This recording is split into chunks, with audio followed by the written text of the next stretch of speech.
انہوں نے لکھا ہے جی کہ دنیاوی کامیابی کے لیے اللہ کی کیا ہدایت ہے۔ اللہ تعالیٰ نے انسان کو اس دنیا میں بھیجا ہے تو عقل اور شعور دے کے بھیجا ہے۔ اللہ تعالیٰ نے اس کی فطرت میں نیکی بدی کا شعور بھی رکھا ہے۔ اسی طریقے سے قرآن مجید میں فرمایا ہے کہ خلق السماوات والارض بالحق، یہ دنیا ٹھیک ٹھیک اصولوں پر بنائی گئی ہے۔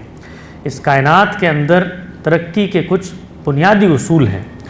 دنیا کے اندر آپ کو کبھی بھی زمانے یا معاشرے کا جائزہ لینا ہو تو ہمیشہ ریورس انجینئرنگ کا اصول دیکھا جاتا ہے کہ جن لوگوں کو ترقی حاصل ہو گئی ہے ان کے محاسن اور ان کے اوصاف اور ان کے خصائص کا جائزہ لیا جائے تو آپ اس وقت بھی اگر دنیا میں دیکھیں جن لوگوں کو دنیاوی کامیابیاں حاصل ہوئی ہیں تو دو ہی چیزیں ہیں جن پر انہوں نے عمل درآمد کیا ہے۔ پہلی چیز کیا ہے؟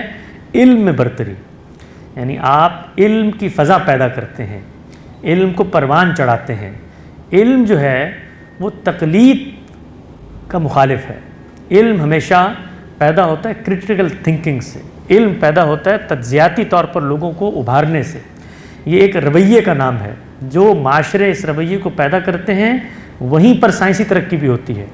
یہ مادی ترقی جو ہے یہ یکا یک ایک دن میں پیدا نہیں ہو جاتی، بلکہ اس کے لیے انسان ایک رویہ پیدا کرتا ہے۔ اس رویے کا آغاز آپ کے گھر سے ہوتا ہے، آپ کے تعلیمی نظام سے ہوتا ہے، آپ کے اسٹیٹ اسٹرکچر سے ہوتا ہے، آپ کے جو دانشور ہیں، جو حکماء ہیں، جو فلاسفہ ہیں، ان کی تعلیم اور ان کی تربیت سے ہوتا ہے کہ سوچو، غور کرو، تنقید کرو، اختلاف کرو، اور اس اختلاف کے نتیجے میں نئی راہیں کھلتی ہیں۔ تو پہلی چیز جو دنیاوی کامیابی کے لیے راز کی حیثیت رکھتی ہے وہ علم کی ترقی ہے۔ اور علم کی ترقی کیسے ہوتی ہے؟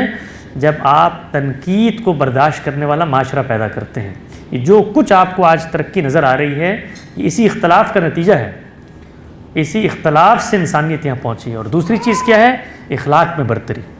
جس وقت معاشرتی سطح پر آپ پستی اخلاق کا شکار ہو جائیں تو وہ مادی ترقی بھی دنیا کی اسٹیج پر آپ کو قائم نہیں رکھ سکتی۔